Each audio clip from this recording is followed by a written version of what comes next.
नवरात्र व्रत कथा के अनुसार एक समय बृहस्पति जी ने ब्रह्मा जी के समक्ष चैत्र अश्विन मास के शुक्ल पक्ष में पड़ने वाले नवरात्र व्रत का महात्म्य जानने की इच्छा बताई। इन्होंने कहा, इस व्रत का क्या फल है, किस प्रकार किया जाता है, सबसे पहले इस व्रत को किसने किया है, ये सब विस्तार से कहिए।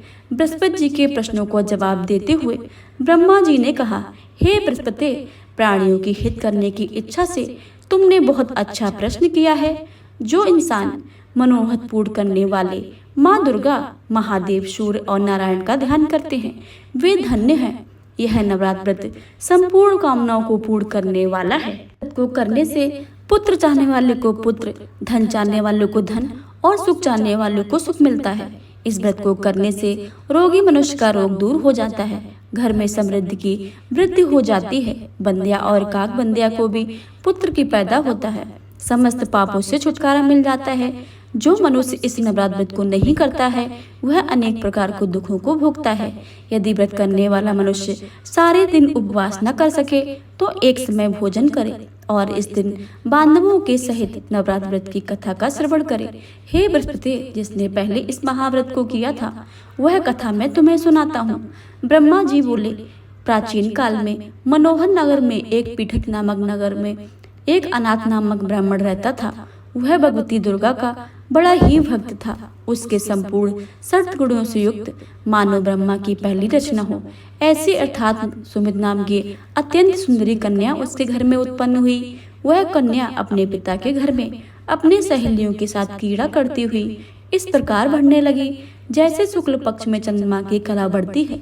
उसका पिता प्रतिदिन जब दुर्गा जी की पूजा किया करता था वह नियम से उपस्थित होती थी। सुमित अपने भगवती के पूजन में उपस्थित नहीं हुई। उसके पिता को पुत्री की ऐसी असावधानी देखकर बहुत ही क्रोध आया और पुत्री से कहने लगा, अरे दुष्ट पुत्री, आज प्रभात से तूने भगवती का पूजन नहीं किया, इस कारण मैं किसी कुष्ठी रोग और दरिद्र मनुष्य के साथ तेरा विवाह करूंगा।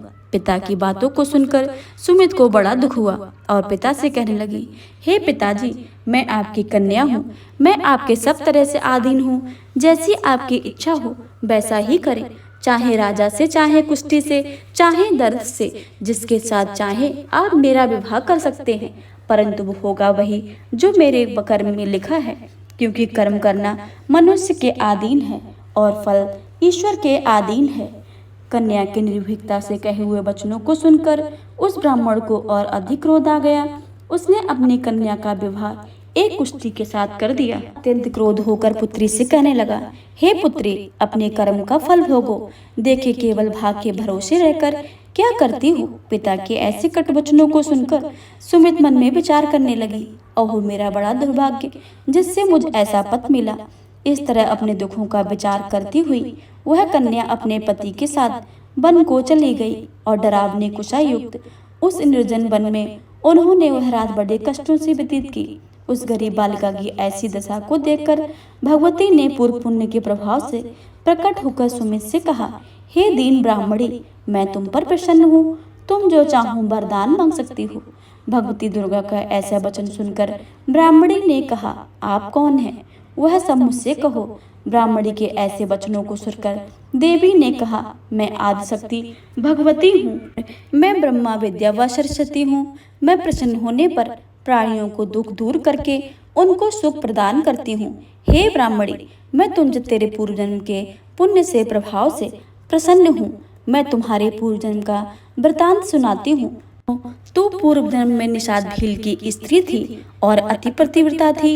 एक दिन तेरे पति निषाद ने चोरी की। चोरी करने के कारण तुम दोनों को सिपाहियों ने पकड़ लिया और ले जाकर जेल खाने में कैद कर लिया।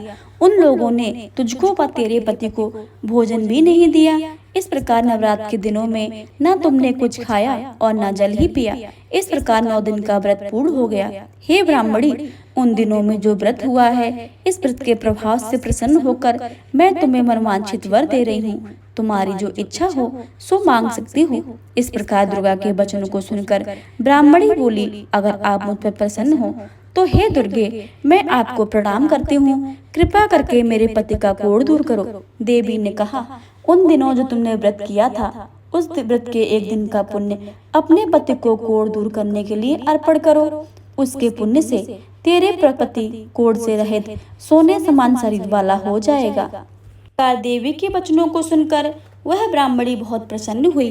पति को निरोग करने की इच्छा से जब उसने तथास्तु ऐसा वचन कहा, तब उसके पति का शरीर भगवती दुर्गा की कृपा से कुष्ठहीन होकर अति कांतिमय हो गया।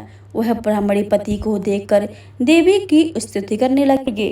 आप दुर्गति को दूर करने वाली, तीनों लोगों का संताप हरने वाली, समस्त दुखों को दूर करने वाली, रोगी मनुष्य को निरोग करने वाली, प्रसन्न होने पर मनोवांछित वर देने वाली, दुष्टों का नाश करने वाली, जगत की माता हो। हे अम्बे, मुझ अपराध रहित अबला को मेरे पिता ने कुष्ठी मनुष्य के साथ विवाह करके मुझे घर से निकाल दिया। पिता से तिरस्कार निर्जन वन में मैं विचरती रही। आपने मेरा इस विपदा से उद्धार किया है। हे देवी, मैं आपको प्रणाम करती हूँ, मेरी रक्षा करो। उस ब्राह्मणी की ऐसी स्तुति को सुनकर देवी बहुत प्रसन्न हुई और ब्राह्मणी से कहा, हे ब्राह्मणी, तेरे उदालय नामक अति बुद्धिमान, धनवान, कीर्तिमान और जितेंद्रीय पुत्र शीघ्र ही उत्पन्न होगा। पर देकर देवी ने ब्राह्मणी से फिर कहा, जो कुछ तेरी इच्छा हो वह मांग ले। सुमित ने कहा, हे भगवती, अगर आप मुझ पर प्रसन्न हैं तो मुझे कृपा करके नवरात्र व्रत की विधि का विस्तार से वर्णन करें। ब्राह्मणी के ऐसे वचनों को सुनकर माँ ने कहा, हे ब्राह्मणी, मैं तुम्हारे लिए संपूर्ण पापों को दूर करने वाले नवरात्र व्रत की विधि बतलाती हूँ। चैत्र मास के शुक्ल पक्ष की प्रतिपदा से लेकर 9 दिन तक व्रत करें। यदि दिन भर व्रत न कर सके तो एक समय भोजन करें। शुभ मुहूर्त में घट स्थापन करें और वाटिका बनाकर उसको प्रतिदिन जल से सींचे। महाकाली, महालक्ष्मी और महासरस्वती इनकी मूर्तियां स्थापित करें। उनकी विधि पूर्वक पूजा करें। बिजौरा के फूल से अर्घ देने से रूप की प्राप्ति होती है।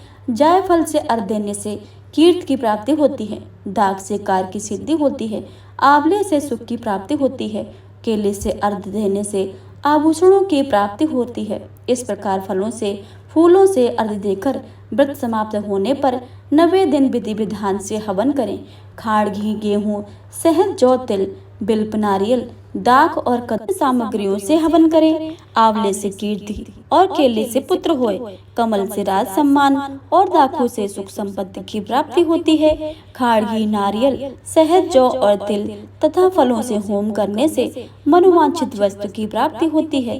व्रत करने वाला मनुष्य इस विधान से होम करके आचार्य को अत्यंत निर्ममता से प्रणाम करे और यज्ञ की सिद्धि के लिए उसे दक्षिणा दे। इस प्रकार बताई हुई विधि के अनुसार जो व्यक्ति व्रत करता है उसके सभी मनोरथ सिद्ध हो जाते हैं।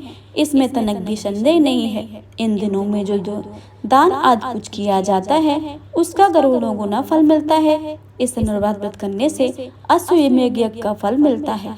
हे ब्राह्मणी, इस संपूर्ण कामनाओं को पूर्ण करने वाले उत्तम व्रत को तीर्थ, मंदिर अथवा घर में ही विधि के अनुसार करें। ब्रह्मा जी बोले, इस प्रकार ब्राह्मणी को नवरात्र व्रत की विधि बताकर दुर्गा देवी अंतर ध्यान हो गई। जो मनुष्य या स्त्री इस व्रत को भक्ति पूर्वक करता है वह इस लोक में सुख पाकर अंत में मोक्ष को प्राप्त करता है। ब्रह्मा जी के बृहस्पति जी ने कहा, यह दुर्लभ व्रत का महात्म्य मैंने तुम्हारे लिए बतलाया है। ऐसा सुनकर बृहस्पति जी आनंद के कारण रोमांचित हो गए और कहने लगे, हे ब्रह्मा जी, आपने मुझ पर अति कृपा की जो आपने इस महात्म्य को सुनाया है।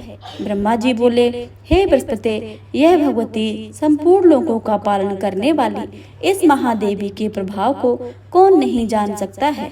से बोलिए भगवती देवी की जय, दुर्गा माता की जय। यह थी नवरात्र के दिनों में रोज सुने जाने वाली व्रत कथा।